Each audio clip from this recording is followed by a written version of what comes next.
What's up guys, Metaphor here, bringing you a Season 9 Evelynn guide. Thank you so much for the awesome feedback on the King guide a year ago, and stay tuned for more champion guides throughout the year now that I'm doing way more YouTube videos. The next one will be Kha'Zix. First things first, we're going to talk about the strengths and the weaknesses of Evelynn, reasons why you should and shouldn't pick her. For starters, she's a strong post-6 jungler with solo carry potential when she has her flash up. She has the ability to kill multiple people at once, and she has a way out after bursting the entire enemy team.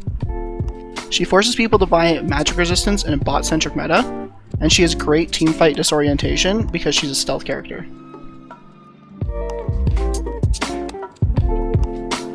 Every champion has their own weaknesses, and Evelynn is no different. In an early game jungle meta, Evelynn falls to many junglers in the current patch. She also has an issue with making her team comp AP heavy. She's very prone to invades because she's one of the weakest early duelists in the entire game. She's worthless from behind, and with cost-efficient items like Hex Drinker and Merc Treads, it's very hard to play against smart players. Evelynn's matchups are a bit tricky. She doesn't actually have any matchups where she's super good into, whereas she has a ton of matchups where she's awful into. The characters that she does well in are characters that rely on their level 6, or tank junglers who won't be doing very much in the early game, and then the list of characters that she's bad against is almost too long to read. For some of them, for example, would be Rek'Sai because of his Tremor Sense, Rengar because of his ultimate, Shaco because if he finds you when he's invisible, you're basically dead because he can see you and you can't see him, Kha'Zix, Udyr, Xin Zhao, any early game jungler that's going to pressure the map, you pretty much get the point. You're not going to win. For runes, you want to go Electrocute, Sudden Impact for the extra magic penetration, Eyeball Collection for the extra AP, Relentless Hunter because movement speed is the most important stat on Evelynn, and you get enough CDR on her build typically where Ultimate Hunter isn't that useful. Secondary, you want to go Sorcery with Absolute Focus and Gathering Storm.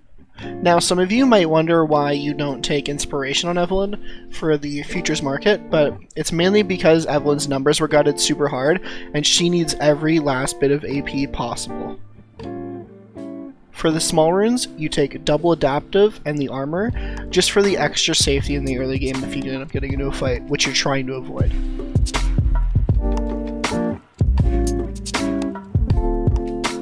For skill order, you want to max Q, then E, then W.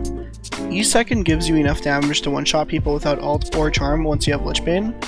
However, many people think W second is good, but the W max is magic resist overkill most of the time, and the extra range isn't nearly as useful as you think it is. The base charm duration on rank 1 W is also enough to get your entire combo off, so anything else is just unnecessary. For item build, it's pretty simple on Evelynn. Every single game you want to try to recall with Blue Smite and Dark Seal, but that costs 1,000 gold. It's reachable most games, but sometimes it's not. However, you should still be buying Dark Seal every single time you play Evelynn. You also want to pick up Sword Shoes no matter what.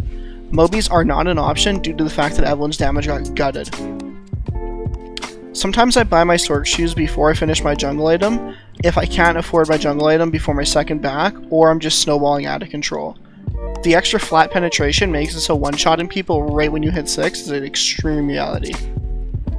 Every single game on Evelynn I will go Lich Bane second after my jungle item, unless I'm on welfare and I need to buy an Oblivion Orb with the components or something like that, but ideally you go Lich Bane.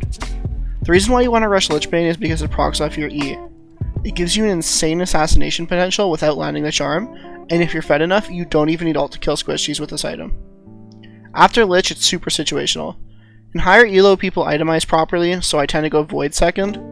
The reason I don't rely on my W shred is because landing charm later on in the game is more and more difficult due to pink wards and positioning. However, if they don't stack a lot of MR, then DEATHCAP is fine. So think about games where you have an AD mid laner, AD top laner, and obviously an AD bot laner. If you buy an early DEATHCAP, it's super good on Evelynn because her scaling is so crazy on her ultimate and her passive is really good as well. MEJAI'S is an item you should really consider purchasing on Evelynn, and I would almost say it's a core item. It's very hard to die on Evelynn and her playstyle is snowball reliant, so it makes sense just to purchase it. Outside of Lich Bane and DEATHCAP, honestly it's situational. Void Staff if needed, Banshees and Zhonya's is totally fine if the champs get countered by those items. The standard jungle clears that I like to do on Evelynn start off with me going from blue to Gromp into Scuttle Crab on the same side into a full clear.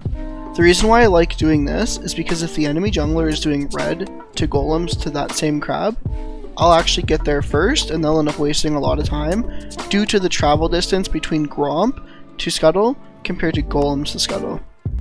Another clear I like to do is starting red buff and then going into golems, seeing where the enemy jungler is. If he's coming over to my Scuttle Crab, I give it, go to birds, and then I can take my time taking the other Scuttle Crab because I know he'll be on the other side of the map.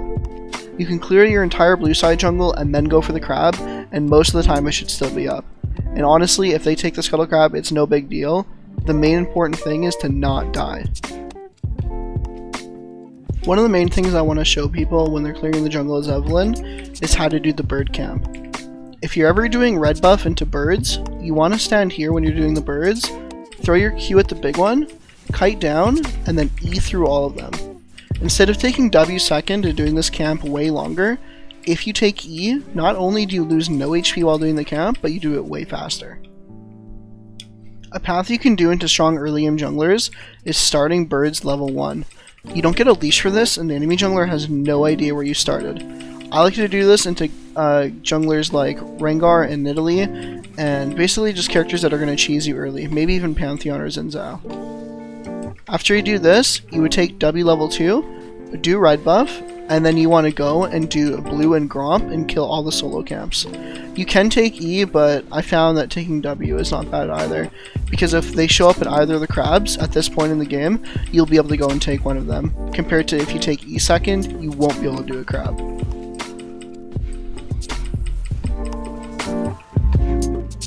Despite the fact that Evelynn doesn't have too many crazy mechanics, there are some nice tricks that you can do to help you win some games. A cool trick with Evelynn is following characters when they have dashes. So with Ezreal here, I'm going to flash and follow his E. And there you go. It's pretty unique, and you can use it to follow flashes and any long range dashes just like that.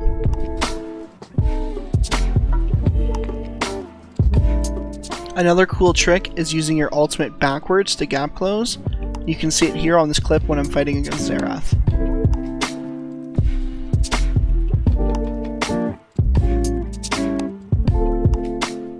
This is a good example of not using your charm late game.